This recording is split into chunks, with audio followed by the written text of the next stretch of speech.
What's poppin', everyone? It's Scout Eveleth, your local realtor, and today we are going to be talking about some of the biggest changes we have ever seen that will directly affect how you buy or sell a home here in the Villages.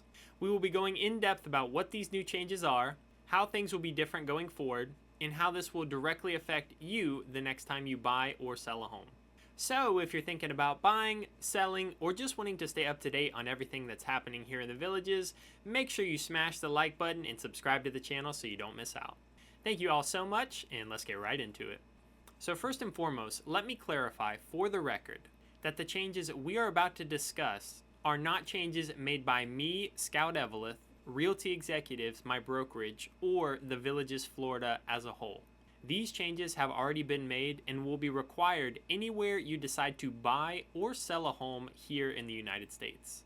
Now, I'm only a licensed realtor here in the state of Florida and primarily work here in the Villages, so this will be specifically catered to buying or selling a home, but just so you know, these rules and regulations will apply everywhere else as well. With that said, here are the changes. First and foremost, the biggest change by far is that all buyers are going to be required to sign a buyer-broker agreement before they can go and look at any homes in person. Here is a brief summary of what that means. Going forward, if there is a home that you would like to see, you'll simply call up an agent, we'll schedule a time to go take a look at it, and then when we go meet at the property or beforehand, you'll have to sign a buyer-broker agreement before we are allowed to show the property. Now, this form has been around for years, but was recently updated, and starting August 17th, 2024, this will be required. Now, I understand this might seem uncomfortable for some people. Having to sign a document you might be unfamiliar with, to see a home, and sometimes with an agent you are meeting for the very first time.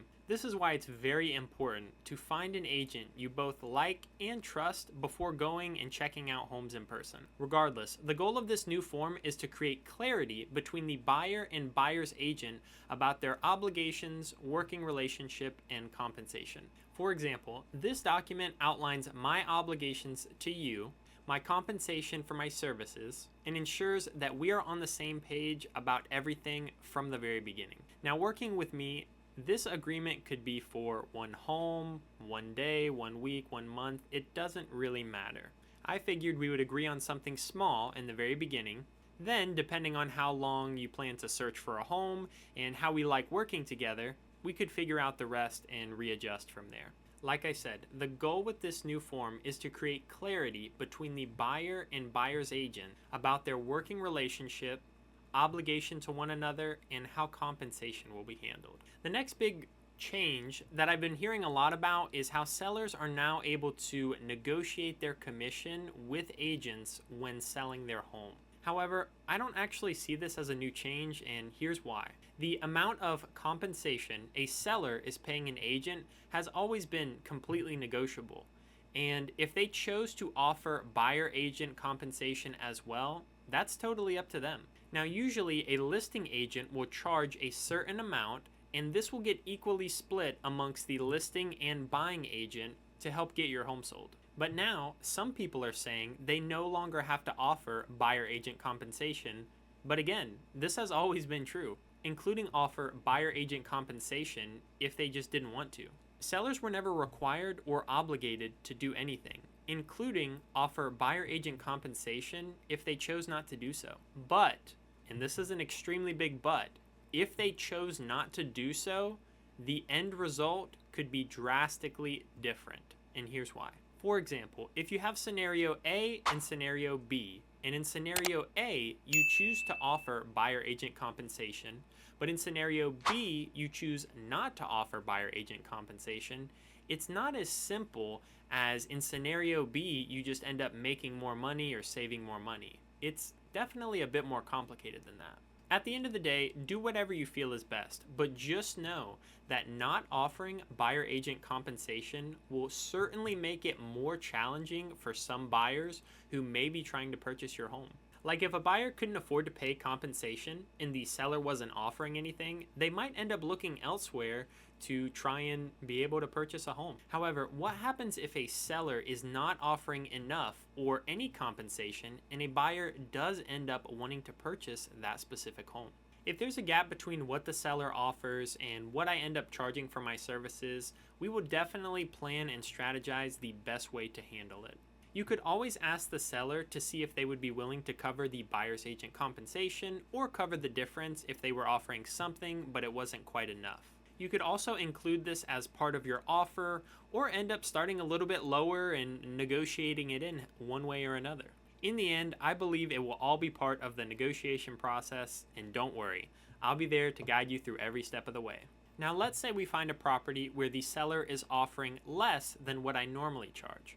Well, at that point, we can discuss and possibly modify the agreement to see about making the deal work. For example, let's say a seller was offering 2%, but our agreement states 3%.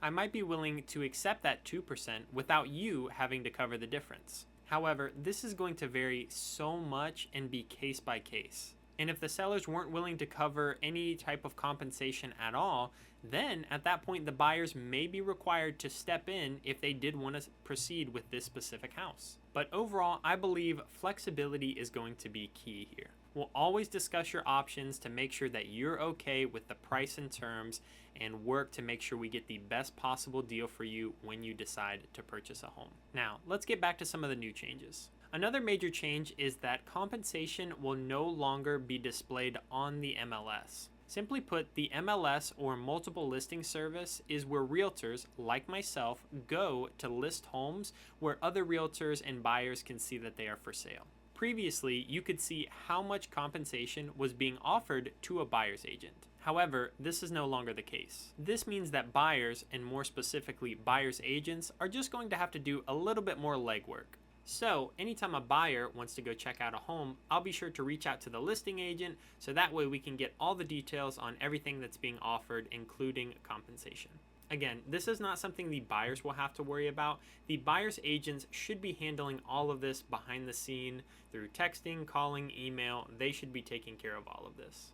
It ends up being a little more paperwork on my end, but again, this allows us to make sure that there are no surprises before we go check out a home or at any point in the future if you do decide to end up purchasing this home. Okay, so let's be real for a second. These new changes are just going to be a little bit more paperwork for everyone involved. As a realtor, I'm now carrying around these buyer-broker agreements all the time, and the main difference for buyers will be just signing and filling out a few documents before we're able to go check out homes together.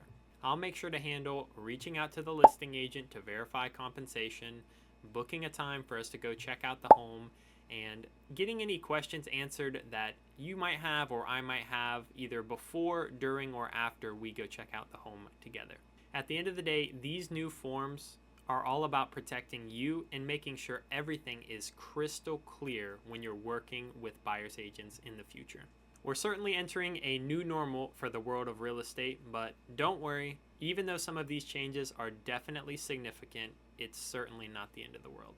Make sure you work with somebody you really trust and feel comfortable with, and you know that they have your best interest at heart. If you're not sure about your realtor or maybe just met them, take some time to get to know them a little bit, and definitely do not sign anything before you fully understand exactly what you're signing.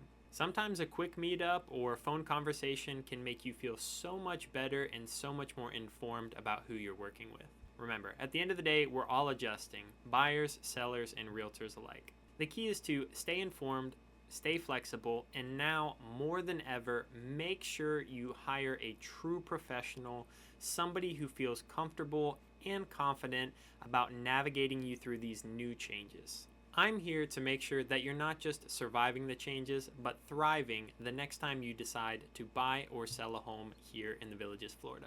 So that's the scoop on what's going to be the new normal here in the world of real estate. I know it's a lot to take in, but remember, I'm here to help you navigate regardless of whatever it is, so that way you can feel comfortable and confident the next time you decide to buy or sell a home. If you have any questions or need clarification on anything, be sure to leave a comment down below. I'll be responding to everybody just to make sure that nobody has any questions or there's nothing that they're unsure about.